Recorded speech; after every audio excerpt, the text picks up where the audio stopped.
Bonjour, bonjour. Alors aujourd'hui, on va commencer par étudier en détail l'article suivant sur l'ethnopsychiatrie. Je vous en distribue chacune une copie. Merci. Tu peux le faire passer si tu veux. Ouais.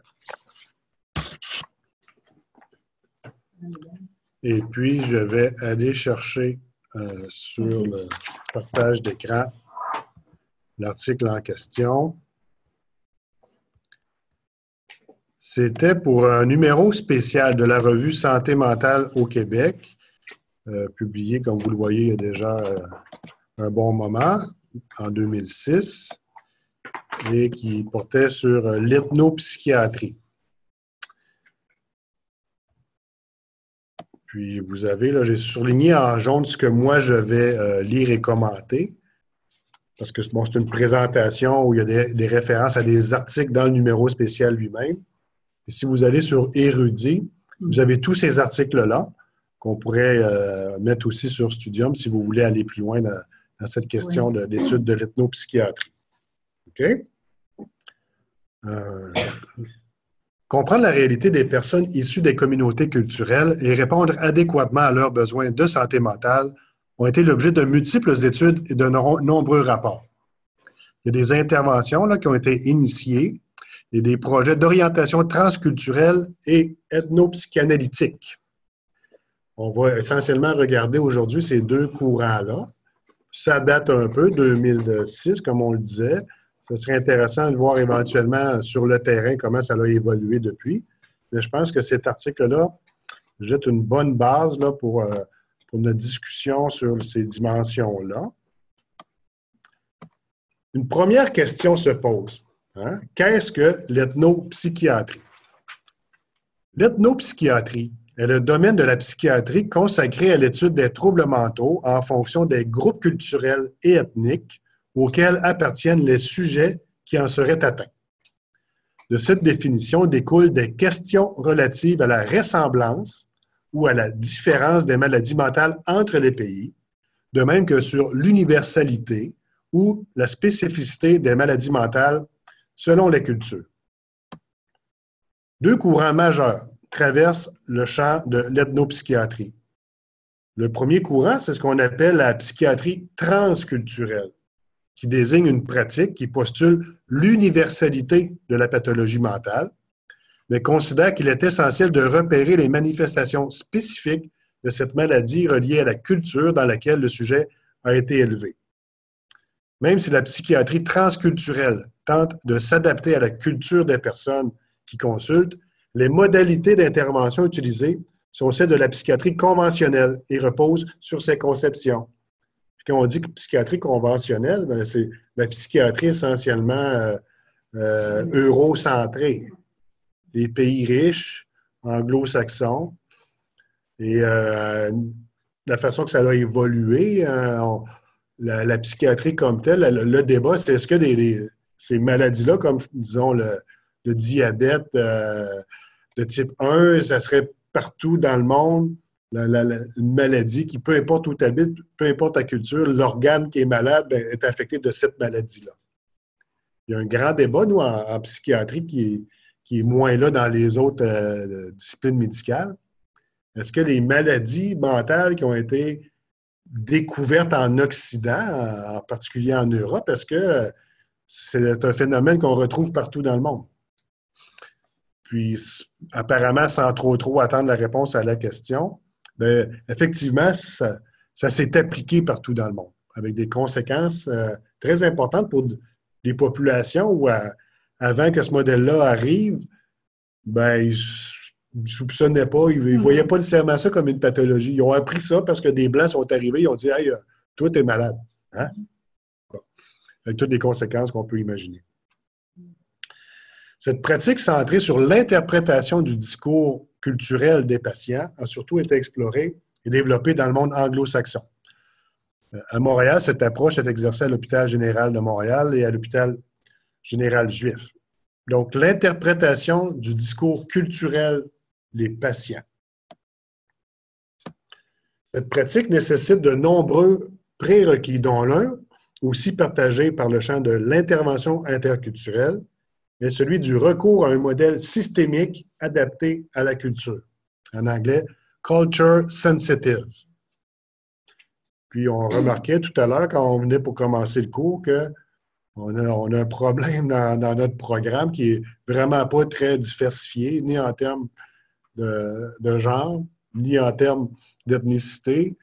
La cohorte actuelle n'est constituée que de femmes blanches francophones. Bon. C'est pas un défaut, c'est pas un reproche, c'est un simple constat. Fait qu'il faudrait annoncer le programme ailleurs aussi, là.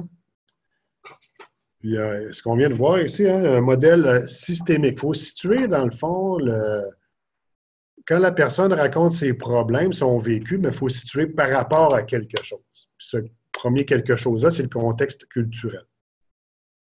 Comment implanter un tel modèle systémique? La solution, généralement, prônée l'amélioration de la compétence culturelle. Comment implanter un tel système?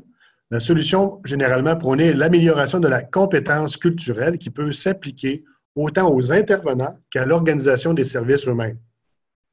Et on pense bien que les pères aidants aussi devraient avoir une base là, sur qu'est-ce que la compétence culturelle. C'est ce qu'on va voir un petit peu aujourd'hui, mais bon, ce n'est qu'introductif. Hein?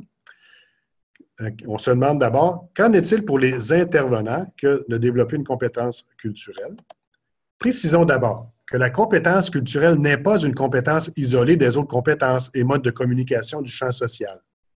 Elle sous-tend la présence des capacités de relation d'aide, d'écoute, d'empathie, qualités qui se retrouvent généralement chez tout intervenant de la relation d'aide, incluant les pères aidants. Et comment peut-on définir? La compétence interculturelle est cette capacité qui permet à la fois de savoir analyser et comprendre les situations de contact entre personnes et entre groupes porteurs de cultures différentes, et de savoir gérer ces situations. Il s'agit de la capacité à prendre une distance suffisante par rapport à la situation de confrontation culturelle dans laquelle on est impliqué pour être à même de repérer et de lire ce qui s'y joue comme processus pour être capable de maîtriser ces processus. Il y a un terme assez fort ici, hein, confrontation culturelle. Puis dans l'exercice de vos fonctions, surtout si vous êtes dans une ville cosmopolite comme Montréal, à un moment donné, vous allez rencontrer des gens qui sont d'une autre origine culturelle. Puis cette différence-là, des fois, ça peut être assez marqué, que ça peut être déstabilisant. Donc, il faut repérer ces situations-là pour reconnaître que nous-mêmes, on n'est pas neutre. On a notre propre culture d'origine, qui n'est pas nécessairement meilleure que l'autre. Comment on va essayer de prendre un recul par rapport à notre propre culture d'origine pour pouvoir bien soutenir la personne dans le besoin? Donc, maîtriser ces processus. Dans le monde anglo-saxon, la définition la plus souvent citée est à l'effet que la compétence culturelle est le processus par lequel les dispensateurs de soins s'efforcent d'atteindre continuellement les habiletés pour pouvoir travailler avec efficacité dans le contexte culturel d'un client, d'un individu, d'une famille et d'une communauté. Vous voyez, c'est comment nous, on s'efforce d'atteindre, de pouvoir travailler dans le contexte culturel du patient. Alors que dans le milieu plus francophone traditionnel, incluant au Québec, c'est plus, on va se demander, ben nous, notre système, comment, dans le fond, soutenir les patients à eux mieux comprendre notre système. C'est plus à eux à s'intégrer qu'à nous à s'intégrer dans la culture.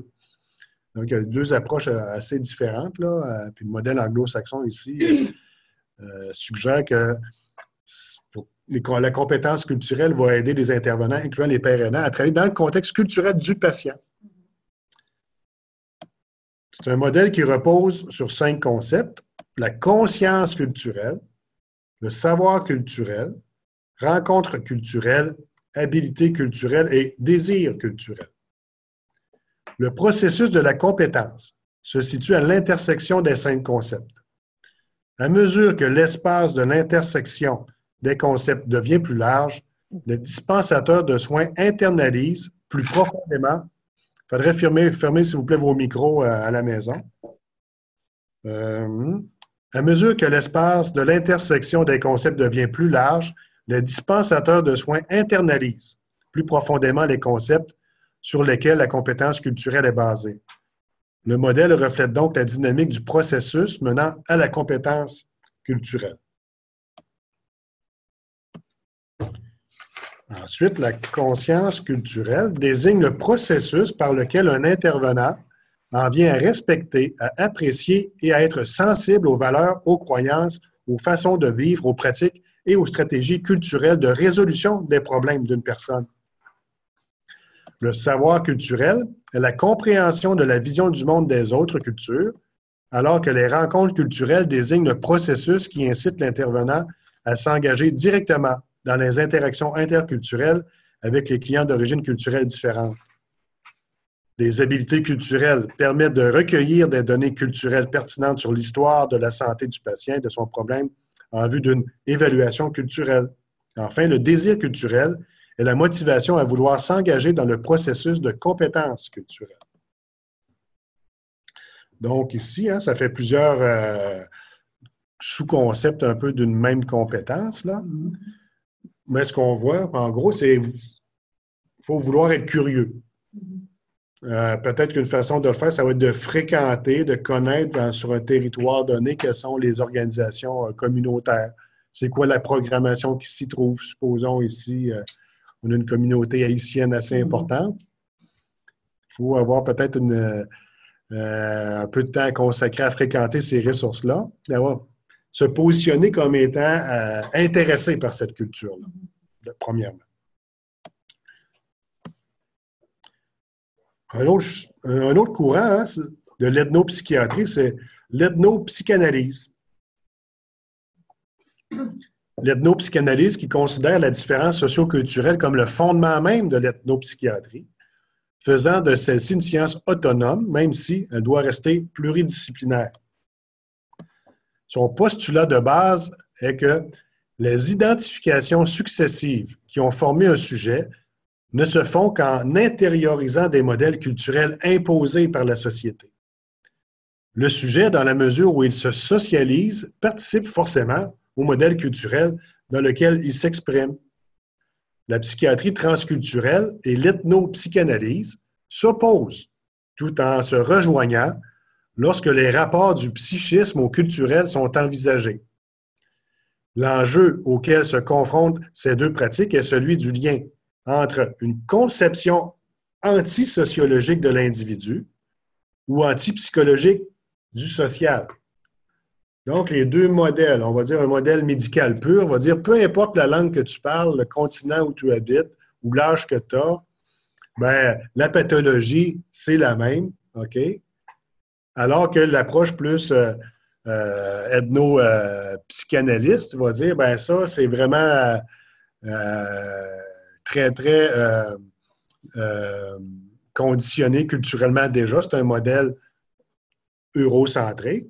Mais dans le fond, ce qui fait que les gens développent des difficultés ou des problèmes que nous, on va appeler des pathologies, ben c'est fortement conditionnellement, c'est-à-dire c'est culturellement conditionné, plutôt que étant le fruit d'une dysfonction d'un organe qui serait la même dysfonction, peu importe la culture.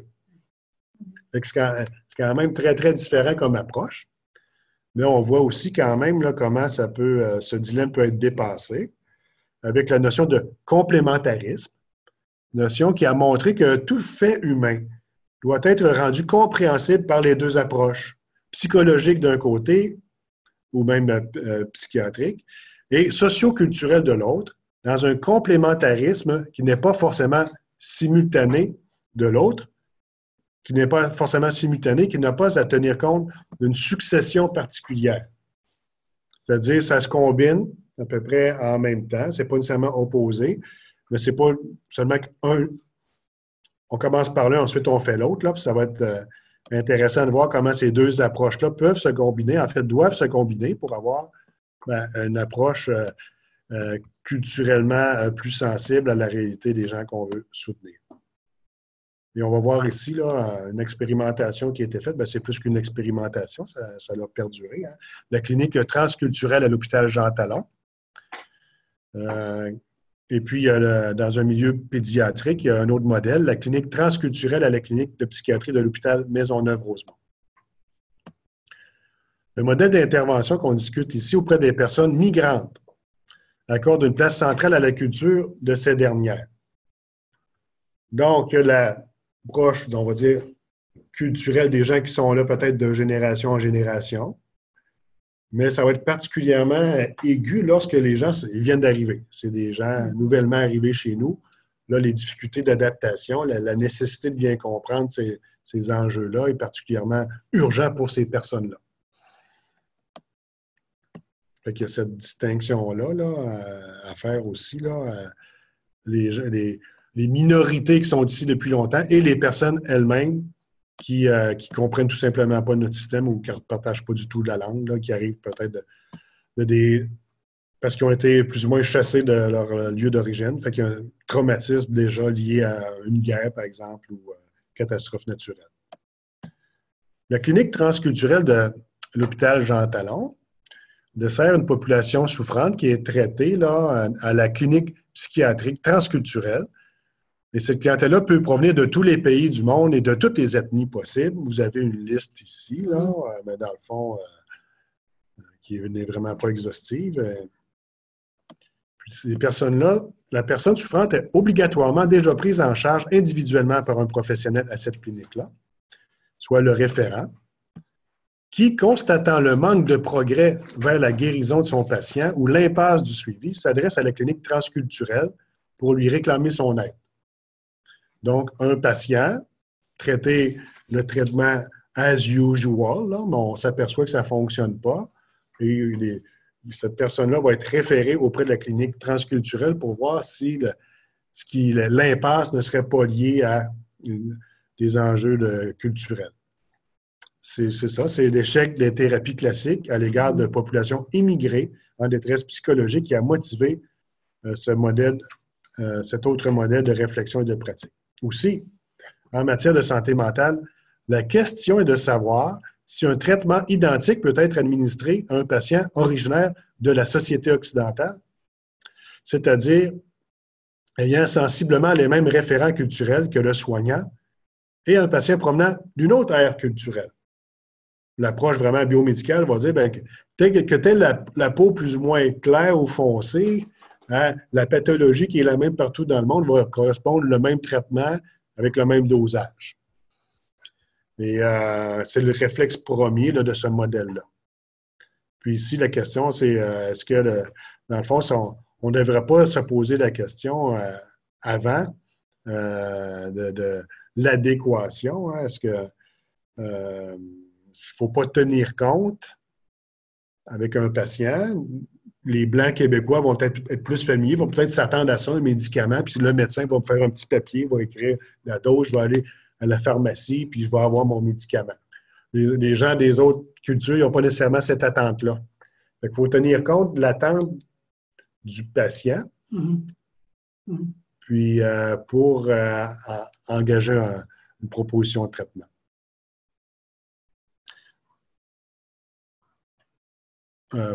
Parce qu'ici, là, quand on se demande si ça doit être le même traitement d'une population d'une origine différente, bien, la réponse est souvent négative. Il arrive fréquemment, en effet, que les protocoles de soins classiques mis en place dans les services de santé du Québec échouent lorsque le patient est un immigrant qui a emporté avec lui ses traditions, ses croyances, ses rituels, sa manière de lire et de donner du sens au monde et, d'une manière générale, toutes les formes de pensée et d'agir qui correspondent à sa culture d'origine. Un problème identique se rencontre encore chez les enfants d'immigrants, même lorsqu'ils sont nés dans la société d'accueil. Ainsi, la psychiatrie occidentale a-t-elle dû se doter d'une sous-discipline qui adjoint l'anthropologie aux soins de la psyché? On parle de folk psychiatry, transcultural, cross-cultural psychiatry, medical anthropology aux États-Unis, ou d'ethnopsychiatrie, ethnopsychanalyse, psychiatrie comparée, clinique interculturelle ou transculturelle en France et au Québec, Telles sont, avec d'autres, les dénominations de cette forme de soin qui reconnaît la place de la culture dans la thérapie. La racine de transculturel est entendue par certains comme ce qui transcende la culture et par d'autres comme ce qui se transmet. Dans tous les cas, il s'agit de dispositifs thérapeutiques spécifiques conçus pour prendre en charge les populations migrantes dans leurs problèmes de santé mentale en tenant compte de la dimension culturelle en jeu. Je répète, dans tous les cas, il s'agit de dispositifs thérapeutiques spécifiques conçus pour prendre en charge les populations migrantes dans leurs problèmes de santé mentale en tenant compte de la dimension culturelle en jeu. Ces situations-là, il peut y en avoir de trois types, en gros. Celle où thérapeute et patient appartiennent à la même culture. On pourrait dire, là, c'est la thérapie intraculturelle. Il y a la situation où le thérapeute et le patient ne partagent pas la même culture, mais où le thérapeute connaît bien la culture du patient et l'utilise dans la thérapie interculturelle. Troisièmement, il y a la situation où le thérapeute et le patient ne partagent pas la même culture et où le thérapeute ne connaît pas la culture du patient, mais utilise par la pratique du décentrage le concept de culture dans l'établissement du diagnostic et dans la conduite de la thérapie métaculturelle.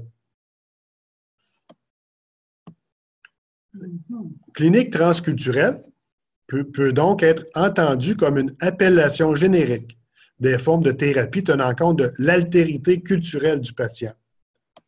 En conséquence, une anthropologie psychanalytique se doit d'être fondée sur une double pratique. La psychanalyse par laquelle le patient entreprend la découverte de sa propre altérité psychique et l'ethnologie grâce à laquelle le thérapeute élabore la connaissance de l'altérité culturelle de sa propre société. L'anthropologie permet de décoder le cadre et le contenant psychique du conflit. La psychanalyse intervient sur la subjectivité du patient et sur l'expression de son conflit à travers son histoire.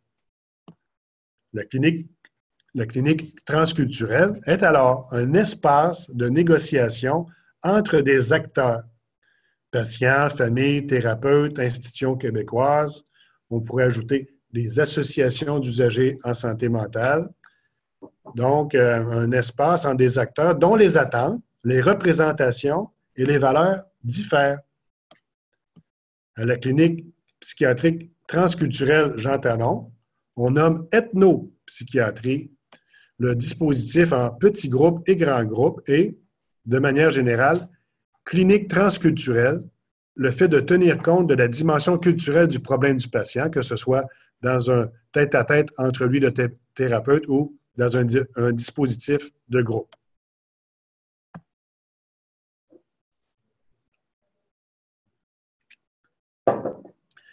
La consultation en ethnopsychiatrie répond à des demandes du secteur de l'hôpital ou de l'extérieur lorsque les intervenants, désignés par le référent, estiment que les problèmes présentés ont des connotations culturelles ou religieuses importantes. Par exemple, l'aide traditionnelle apportée aux personnes immigrantes n'est pas suffisante pour les personnes immigrantes qui se plaignent de sorcellerie, d'envoûtement, de possession, des choses comme ça. Donc, de patients non occidentaux qui présentent une symptomatologie ayant un fort codage culturel. L'intervention de la clinique est toutefois ponctuelle et ne se substitue pas à la prise en charge de la situation par le référent. C'est-à-dire que ça reste le référent de base là, qui est responsable, qui peut consulter la clinique ethnoculturelle, mais ce n'est pas cette dernière clinique-là qui est responsable là, médicalement parlant. C'est une source d'appoint. Plus spécifiquement, les problématiques qui font l'objet d'interventions ethnothérapeutiques sont en relation avec le parcours migratoire, conditions de vie, histoire personnelle et familiale avant le départ, le contexte sociopolitique, les traumatismes vécus et les conditions de départ des motivations. Ensuite, il y a les problématiques de la fonction culturelle, car la culture, toujours en évolution dynamique, permet de décoder, d'interpréter, d'anticiper et de donner un sens à notre vie et guider nos actions. avec les problématiques mystiques et de croyances. Hein. De tout temps, les différentes cultures se sont donné des univers de sens pour expliquer les grandes questions existentielles, comme la vie, la souffrance, la mort, l'au-delà, etc., incluant une capacité d'en appeler à une transcendance. Dieu, Jésus-Christ, Bouddha, Mahomet, Jéhovah, déesse et divinité, etc. Ensuite, la clinique de psychiatrie transculturelle de l'hôpital Jean Talon compte 2 équipes d'intervention constituées de 5 membres de la clinique externe de psychiatrie et 10 à 15 autres thérapeutes bénévoles d'institutions et d'organismes divers. Ces personnes sont soit des médecins, psychiatres, psychologues, travailleurs sociaux, infirmières psychiatriques ou en thérapeute. Et évidemment, ici, on pourrait ajouter père aidante. Ils ont aussi des appartenances culturelles diverses. Actuellement, les cultures québécoises, péruviennes, marocaines, algériennes, tunisiennes, haïtiennes, égyptiennes, congolaises, chiliennes, irakiennes, libanaises, ils sont représentés. Ce qui caractérise ces personnes, c'est qu'elles sont intéressées à la communication entre les cultures, à la psychopathologie transculturelle et à la santé mentale des migrants, et qu'elles ont été formées à l'approche ethnopsychiatrique. On va parler ici un petit peu de l'approche par groupe. Hein. L'approche groupale est essentielle à cause de la conception de la personne et du fonctionnement des systèmes étiologiques traditionnels qui exigent un dispositif groupal, car ce système qui comporte une médiation entre des univers, par exemple ordinaires et extraordinaires, ne peut fonctionner dans une situation duelle où on est 2, moi et mon docteur, en face à face. De plus, le groupe permet l'abord de diverses perspectives culturelles à cause de la diversité d'origine des thérapeutes s'y trouvant. Il s'ensuit que l'éthique de la confidentialité devient l'éthique du témoin. Du visage de l'autre, les choses sont dites devant témoin, visibles et invisibles même, dont l'ancêtre est souvent le premier évoqué par ces invisibles, comme étant un de ces invisibles, ce qui amène détente et appui du retour à la culture d'origine, base l'humanité de la personne. Le patient migrant est alors arraché à l'universalité et placé dans ses appartenances, ce qui le rend profondément humain. Dans les sociétés traditionnelles, la maladie est un événement qui ne concerne pas que le sujet souffrant, mais l'ensemble de son entourage, famille, groupe social, monde invisible. Le malade est un intermédiaire entre les humains et les autres. Aussi, la maladie est-elle soignée par le groupe social ou par une communauté thérapeutique?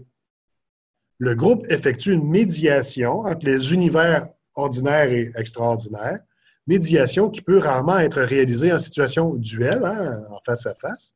C'est pourquoi l'ethnopsychiatrie s'est positionnée pour un dispositif de groupe. La rencontre duelle est inhabituelle dans les sociétés traditionnelles et peut être ressentie comme menaçante pour le patient. Car si le thérapeute individuel détient la clé de la maladie, c'est qu'il est aussi capable de la transmettre, d'effectuer de la sorcellerie, par exemple. La présence d'un groupe permet de contourner cette réticence et permet à la thérapie de rassembler davantage à celles qui sont connues des patients pour l'Afrique, le Maghreb, Haïti, par exemple. Petite pause. Bon, OK, on repart. Le groupe assure les fonctions d'étayage grâce au recours à la langue maternelle et aux étiologies traditionnelles de médiation entre les thérapies traditionnelles principalement en groupe et la thérapie psychanalytique et de la relation entre le patient et le thérapeute principal grâce aux co-thérapeutes.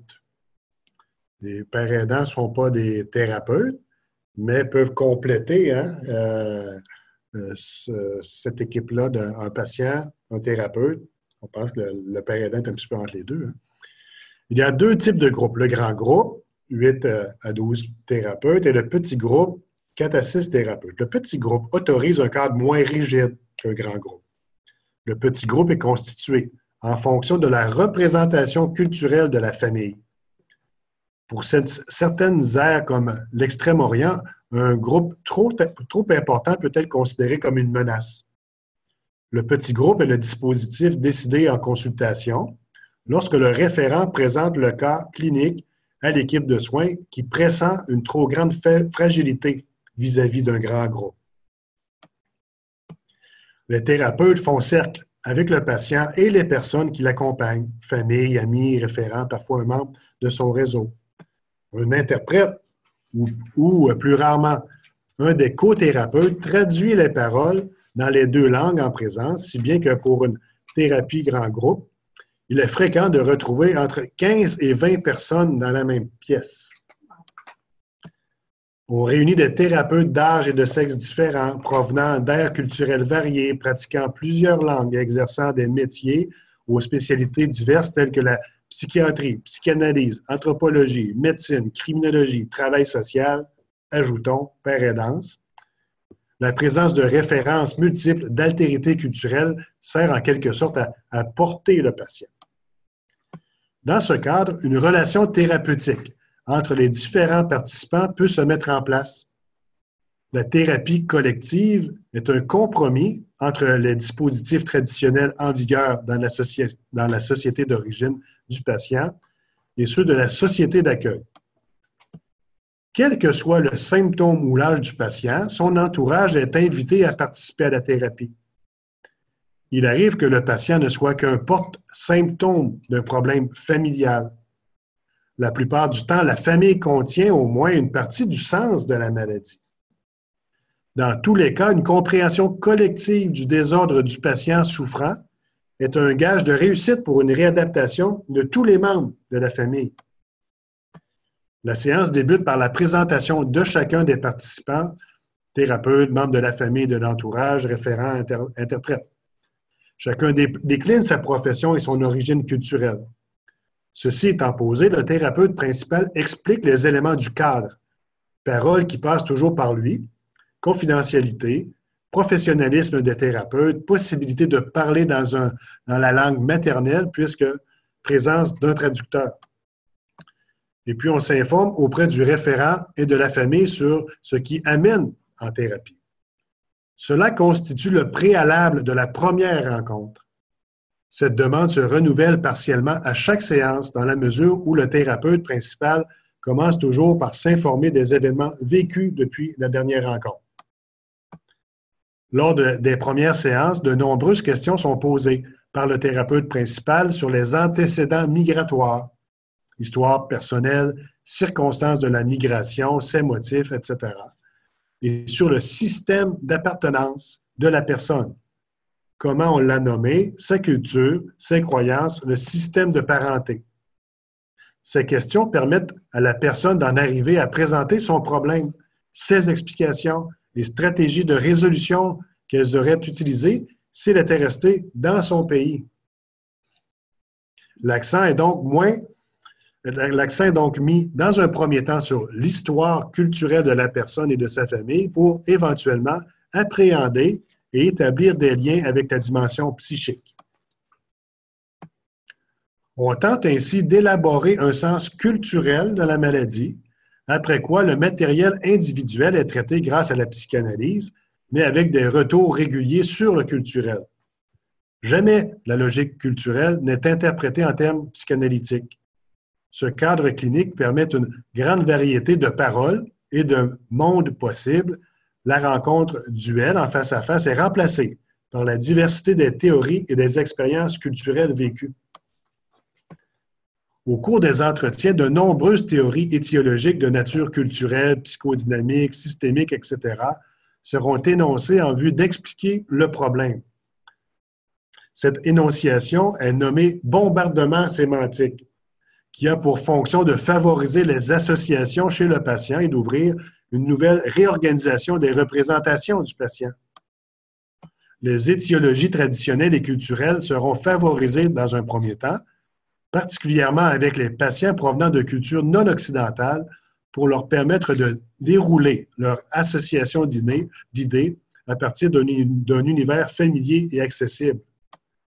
L'interprétation sera donc de nature culturelle et l'interprétation psychanalytique ne sera donné que s'il existe un relais culturel qui le permet, c'est-à-dire un cadre sur lequel la famille et les thérapeutes vont pouvoir co-construire un sens autour du récit, un sens culturel qui permettra ultérieurement l'énoncé d'un sens individuel, donnant accès au monde interne du sujet. Parfois, à la fin d'une séance, une prescription est faite par le thérapeute principal. En ethnopsychiatrie, elle consiste, cette prescription, en une des recommandations thérapeutiques faites par le thérapeute principal. Elle permet d'établir de nouvelles interactions entre l'individu et les membres de la famille. Donc, quand on dit prescription ici, ce n'est pas juste en termes de voici ton médicament puis quelle dose. Là. On va prescrire aussi un réaménagement éventuel en considérant les interactions entre l'individu et les membres de sa famille. Il peut ainsi être question de ramener un objet qui servira à faire la transition, à établir des liens entre les personnes, les lieux et qui pourra faire émerger certains souvenirs précis se rapportant à la difficulté vécue. Ou une proposition thérapeutique pourra être donnée à la personne et à sa famille à partir de la problématique culturelle élaborée et des façons traditionnelles d'y remédier. La prescription peut prendre la forme d'un rituel, d'une cérémonie, d'un rite ou encore d'une activité favorisant l'ancrage dans la culture d'origine, favorisant l'affiliation à la culture des deux parents ou d'un en particulier. La prescription peut avoir effet d'interprétation en proposant une activité de type traditionnel dans un contexte moderne, suggérant ainsi la coexistence des deux modes et la possibilité d'éventuellement les réunir. Quand la famille, le référent et les traducteurs se sont retirés de la pièce, les co-thérapeutes et le thérapeute principal consacrent un temps indispensable à l'analyse du contre-transfert affectif et culturel. C'est grâce à cette phase de la thérapie que les thérapeutes pourront être efficaces dans leur travail clinique lors de la rencontre suivante. Entre deux séances, espacées d'environ 4 à 6 semaines, le référent possède de nouveaux éléments pour continuer son travail avec le patient. L'ethnopsychiatrie constitue une surspécialité dans le système de soins en santé mentale au Québec. On est en 2006, là. À la clinique transculturelle Jean Talon, ce qui peut être différent dans d'autres établissements, l'ethnopsychiatrie est située en 3e ligne de soins. Le patient et sa famille ne sont jamais pris en charge directement sans la présence de l'intervention du référent. Le référent est le professionnel, psychiatre, psychanalyste, travailleur social, criminologue, médecin, pourquoi pas éventuellement père aidant, qui, appliquant son protocole de soins standard avec le patient en question, bute sur des difficultés et voit son travail piétiner. Soupçonnant qu'il y a, dans le cas traité, une note culturelle qui lui échappe, il fait une demande de consultation à la clinique transculturelle Jean Talon. Le référent est alors invité à se présenter seul pour présenter le cas clinique de son patient à une équipe de thérapeutes. C'est ce qui est nommé la consultation. Il dispose d'une vingtaine de minutes pour expliquer ce qui l'amène. Suivent 10 minutes de questions d'éclaircissement de la part des thérapeutes. Une discussion s'engage ensuite qui propose certaines interprétations. Enfin, l'équipe de thérapeutes décide si le cas présente une note culturelle qui justifierait l'intervention de la clinique transculturelle Jean Talon. Et elle fait enfin quelques recommandations au référent, puisque celui-ci continue à voir le patient régulièrement à raison d'1 ou 2 fois par semaine. C'est assez intense ici. Hein? S'il est convenu d'une prise en charge, le patient est invité à se présenter avec sa famille et parfois d'autres personnes de son entourage, accompagné du référent qui participera à chaque séance de thérapie ethnopsychiatrique de groupe. C'est un service vraiment fabuleux. Supposons que dans le cadre de votre travail, comme père aidant, là, vous êtes le référent d'un père aidé, puis là, vous dites, bon, il y a quelque chose qui m'échappe au plan culturel. Là, vous savez qu'il y a une ressource spécialisée là-dedans. Quelle est cette ressource? C'est la clinique transculturelle Jean Talon. Là, il y en a probablement d'autres maintenant, depuis 2006. Puis, qu'est-ce que vous feriez dans ce contexte-là? Bien, vous solliciteriez une rencontre avec cette clinique-là.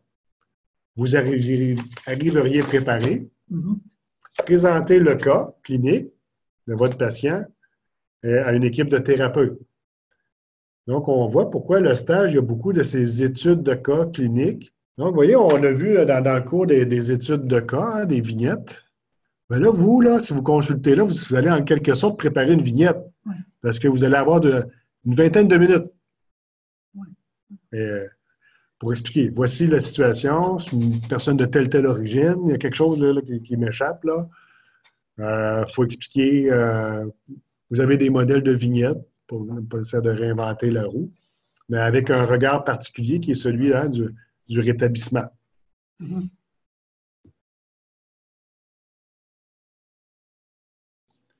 Le groupe grand ou petit est constitué d'un thérapeute principal et de co-thérapeutes, incluant éventuellement les pairs aidants. Le thérapeute principal et les co-thérapeutes ont une position différente. Le thérapeute principal mène la séance, s'adresse aux membres de la famille, aux traducteurs, aux référents et à ses co-thérapeutes directement. Tous les autres participants à la thérapie passent de façon unique et égale à lui.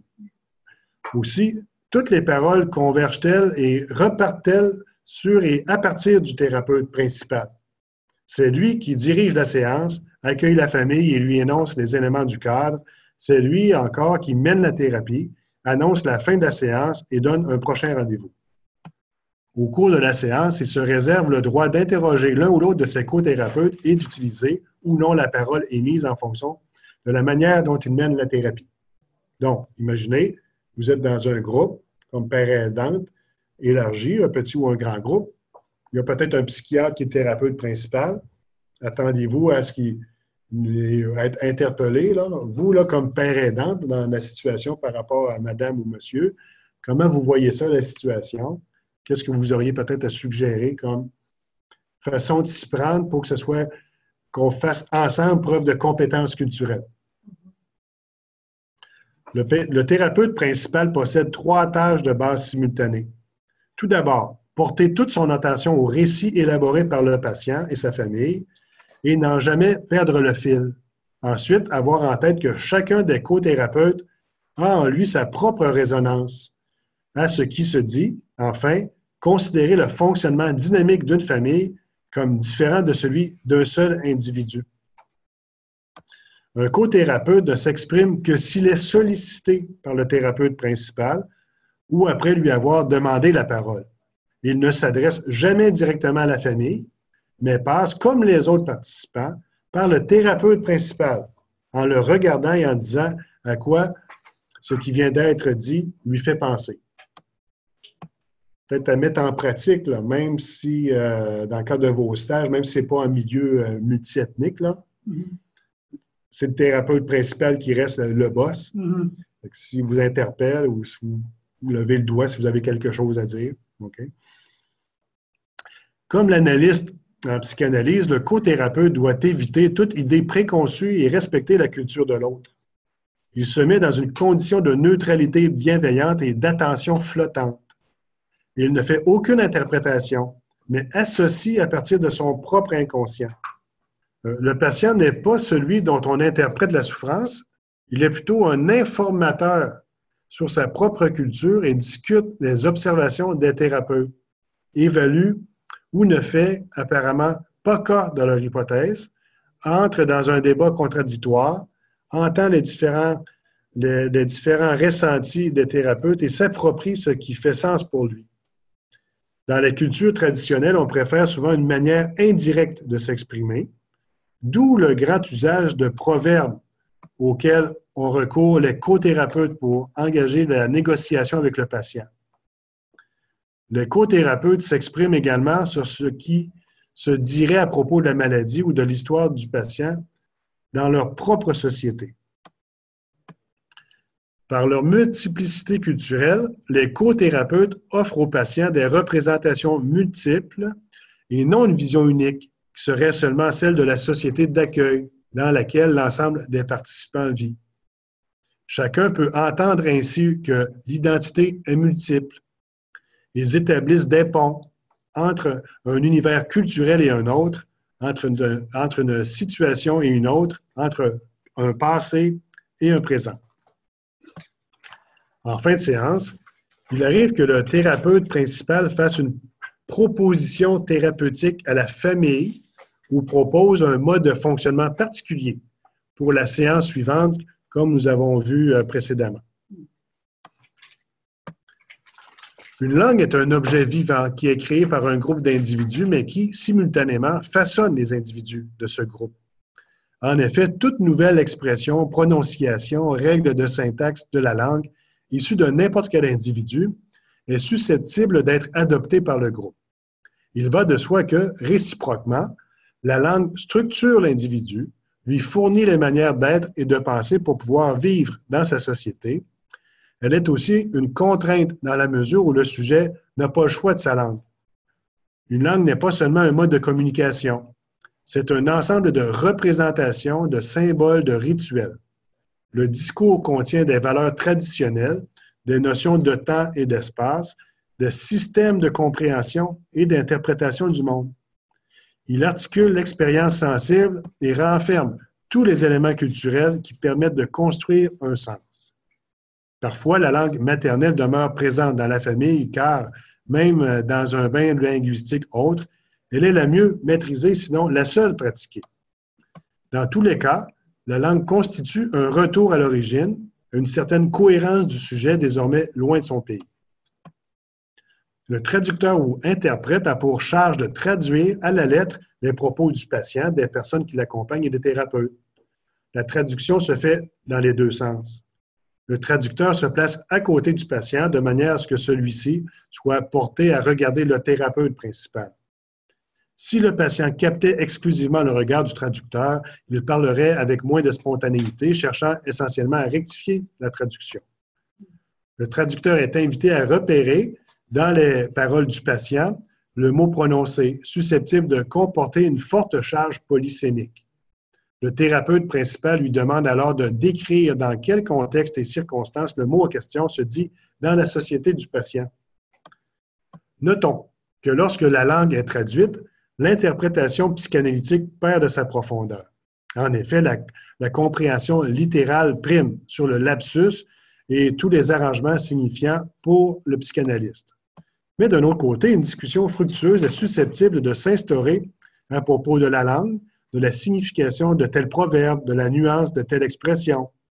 Cette discussion a aussi une vertu thérapeutique. Un co-thérapeute qui intervient en ajoutant ce qu'on dirait à propos de telle expression dans sa propre culture répond à un membre de la famille qui apporte une précision en expliquant que les choses sont un peu différentes chez lui. Le traducteur peut alors confirmer les dires du patient en se faisant médiateur culturel. Les différentes hypothèses sont débattues, confrontées les unes aux autres, argumentées, illustrées, etc. Elles entraînent l'évocation de souvenirs, d'associations d'idées, d'élaboration. Le discours se déroule, la négociation se précise. Dans cette discussion, ce partage, il ne s'agit pas d'opposer les mondes, mais de tirer bénéfice les uns des autres. On avait parlé la semaine dernière de l'interdisciplinarité. Ici, c'est un peu ça aussi. Comment on va tirer bénéfice des différentes cultures pour avoir une approche plus globale, incluant même notre culture propre qui peut différer de beaucoup de celle du patient. Dans la mesure où l'altérité culturelle du patient est une donnée acceptée et intégrée dans la thérapie, elle entraîne la pratique possible de sa langue maternelle par la présence d'un interprète ou de co-thérapeute connaissant cette même langue. Le patient aura ainsi le choix de la langue. Il pourra ne parler que par l'intermédiaire du traducteur ou préférer aussi s'exprimer dans la langue d'accueil, celle partagée par le thérapeute ou encore alterner de l'une à l'autre. Il sera actif dans la thérapie au lieu de subir une langue qu'il ne maîtrise pas ou qui, dans tous les cas, n'est jamais exactement celle de la situation d'origine. Ce dispositif qui se soucie du fait que le patient puisse recourir à sa langue maternelle constitue un signe de reconnaissance de son histoire qui a débuté avant sa présence dans la société d'accueil. les événements vécus, les émotions seront souvent plus faciles à exprimer dans la langue de naissance, celle des premières émotions, expériences, celle de l'intimité. La présence des deux langues maternelles et d'usage actuel constitue également un pont possible entre les deux cultures. Ainsi, le patient est-il accompagné, soutenu dans son processus d'apprentissage de la culture d'accueil? Dans ce dispositif de traduction, l'incompréhension et les malentendus s'ajouteraient à la souffrance du migrant. La traduction matérialise un espace intermédiaire entre les deux cultures. Le médiateur, qui complète le travail du traducteur, a un rôle de protecteur du patient par rapport au groupe de thérapeutes. Il est la référence en matière culturelle. Puisqu'il connaît les deux cultures, celle du patient et celle de la société d'accueil, il est dans une position médiane qui lui permet de se faire l'interprète des éléments culturels que le groupe de thérapeutes ne peut pas comprendre. Il s'agit de créer une zone commune entre patient et thérapeute qui n'est ni la société d'origine ni le pays d'accueil. C'est un contenant qui constitue un espace en dehors de ce qui fait conflit, un lieu où peut être déposé et travaillé le désordre qui amène le patient. Parce que l'espace unit tout le monde, qu'il est un pont, une interface entre deux cultures, et il permet d'élaborer sur ce qui se heurte dans le conflit, du point de vue de l'appartenance du patient et de celui de son histoire personnelle. On va achever là-dessus. La finalité de la clinique transculturelle est double. Apporter un soulagement, voire une guérison au patient pris en charge et ou améliorer sans cesse le dispositif par un travail de recherche et de questionnement. En quoi consiste la guérison? Elle revient pour le patient à la liquidation de toute résistance en vue de la disparition des symptômes et d'une adaptation sociale. Elle mènerait à une normalisation de la vie sexuelle, une capacité de s'insérer dans la vie sociale et une reconnaissance par le sujet de sa vérité historique. Le dispositif de groupe a pour objet de permettre au patient de s'ouvrir à sa parole et de se laisser appréhender dans sa vérité historique. Lorsque le patient parle de lui, comme s'il parlait d'un autre, c'est qu'il laisse libre cours à ses mécanismes de défense. L'objectif du thérapeute de la clinique transculturelle est d'entrer en relation avec le patient qui n'appartient pas à la même culture que lui, de prendre en compte les variables culturelles dans une approche thérapeutique et d'utiliser à des fins thérapeutiques l'articulation entre le dedans du patient, son psychisme, son histoire personnelle, et le dehors, soit sa culture. Mais la finalité de la clinique dépend de la souffrance et du conflit de chacun. D'une manière générale, les thérapeutes aident le patient à construire le sens culturel du désordre attaché à ses sens individuels. Il s'agit de réduire l'élément de choc provoqué par l'absence d'enveloppe culturelle en arrivant à donner un sens au désordre, d'entamer une perspective de métissage pour le patient qui, sans renoncer à son appartenance culturelle originale, ira vers son inscription dans la société d'accueil. Il n'y a pas de visée d'adaptation a priori. Il s'agit plutôt de construire avec la famille un chemin qui permettra à ses membres de poursuivre leur projet de vie, d'engager le patient et son entourage sur des rails qui autorisent une conciliation entre la culture d'origine et la culture de la société d'accueil. Pour toute une série de facteurs qu'il énonce, l'analyse de l'efficacité de la cure est considérée comme difficile. Mais comme toute technique et théorie, la recherche permanente, le retour sur les pratiques, la formation, les divers questionnements sont les gages d'un progrès dans les actions menées auprès du patient. Même si certains paramètres sont désormais admis par l'ensemble de la communauté thérapeutique, l'ethnopsychiatrie reste une discipline en recherche et en construction. Et puis ici, quand on parle là ici d'ethnopsychiatrie, la façon que c'est décrit ici, le clivage, c'est entre, disons, ça se situe au Québécois, entre le système de santé mentale québécois, francophone, blanc, de tradition catholique, c'est un petit peu ça. Puis là, on mentionnait la clinique à Jean Talon en parlant de gens de d'autres origines, de d'autres pays, éventuellement avec un bagage culturel qui va inclure la religiosité, des éléments qui, pour nous, on va appeler ça la superstition, mais pour ces personnes-là, c'est aussi valide que nos modèles à nous, évidemment. OK? Là, ce que je vous propose ici, là, pour discuter, on a vu le rôle du traducteur, hein, ici, dans le sens, on a quelqu'un qui ne parle pas le français, puis on a des thérapeutes qui ne parlent pas le congolais du patient qui est là. On a un traducteur qui va faire le pont entre les deux langues. Ensuite, on a parlé des médiateurs, qui, lui, va s'assurer que c'est aussi culturellement adapté, puis que c'est au profit du patient.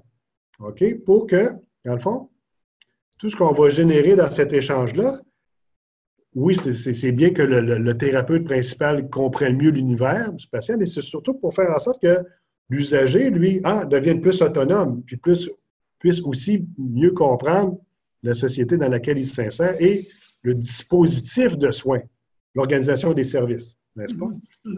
Là, ce que je vous propose ici, c'est de voir aussi l'expérience du rétablissement comme une sous-culture. OK? Tu vas avoir dans la même culture, même entre nous, mettons les Blancs québécois, mais tu vas avoir ceux qui n'ont jamais eu de problème de santé mentale et ceux qui en ont déjà eu puis qui ont vécu l'expérience du rétablissement. Est-ce qu'on ne pourrait pas définir cette expérience-là du rétablissement que vous partagez? Hein? Vous êtes majoritaire, là. Est-ce que ce n'est pas un peu un sous-groupe culturel, même si on partage la même langue? On n'a pas tout à fait la même expérience, les mêmes référents, puis même le même vocabulaire que les experts de la psychiatrie ou de la santé mentale, que vous n'êtes pas nécessairement d'emblée, à moins d'avoir une formation médicale, ce qui n'est pas rare, ça peut très, très bien arriver. Mais l'idée, là, est-ce que le père aidant, il n'est pas aussi une espèce de traducteur pour faire le lien avec l'expérience vécue de la personne, même si c'est de la même appartenance ethno-culturelle? Mais il y a tout un background, une expérience, puis des fois aussi, si on pense au milieu associatif, pour tel ou tel groupe d'usagers, disons, tu as une ambiance particulière, il y a des thèmes qui se discutent, là, il y a une compréhension mutuelle qui va se dégager. Puis, en principe, vous allez accompagner des usagers aussi en dehors du dispositif de soins officiels, aussi dans des milieux communautaires. C'est certain que dans certains quartiers de la ville, on va voir que ces associations-là, sont plus ou moins colorées, hein, dans le sens, ça peut varier la composition des participants qui vont participer à l'association. Mais est-ce que, je vous pose la question, est-ce que l'expérience du rétablissement n'est pas quelque chose aussi là, de tellement fort qui fait que c'est un univers culturel en soi tellement différent et unique et assez peu connu, hein, que dans le fond, le travail du père aidant comme traducteur et médiateur, comme on l'a vu pour les différences en origine ethno-culturelle, c'est de faire le pont entre un milieu ethno-culturel centré sur la bourgeoisie blanche, là, occidentale, et une expérience très commune, mais moins organisée, moins connue, qui est plus en position marginale, mais quand même, qui touche un si grand nombre de personnes, et ce nombre-là est même plus important que celui du milieu dominant en santé mentale. Il y a plus de gens en rétablissement qu'il y a de psychiatres, n'est-ce pas? Ouais. Puis est-ce que ça finit pas par constituer un bassin d'expérience là, qui ferait qu'on pourrait considérer ça comme un groupe ethno-culturel particulier, mais qui n'en a pas nécessairement conscience dans le sens où il n'y a pas une association là, qui se serait présentée dans ces termes-là. Pour les gens en rétablissement, avant qu'ils fréquentent des associations, des groupes communautaires, ils se sentaient très tout seuls, n'est-ce pas? Puis l'idée du père aidant, déjà, avec cette personne-là, un à un qu'on voyait tantôt. Ah, déjà, on connecte. Mais tu n'es pas tout seul. Moi aussi, j'étais au début de mon rétablissement à un moment donné. Déjà là, on n'est pas tout seul. Puis je vais t'aider à venir voir un autre groupe où tu vas voir, non seulement on n'est pas tout seul, toi puis moi. Il y a beaucoup, beaucoup de monde qui sont comme toi et moi.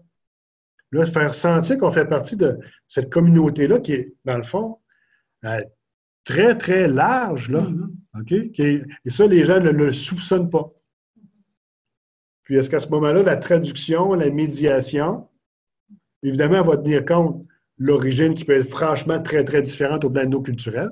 Mais des fois, c'est quelqu'un de très exactement la même ethnie que nous, mais qui a une expérience de vie tellement différente par rapport à la maladie, au rétablissement, que ces différences-là, pour les communiquer, favoriser la communication, hein, la transdisciplinarité, puis pour transcender ces clivages-là. Mais là, le père aidant, il est un peu comme traducteur, médiateur, mais par rapport à l'expérience vécue du rétablissement, qui ensuite va prendre des connotations culturelles variées.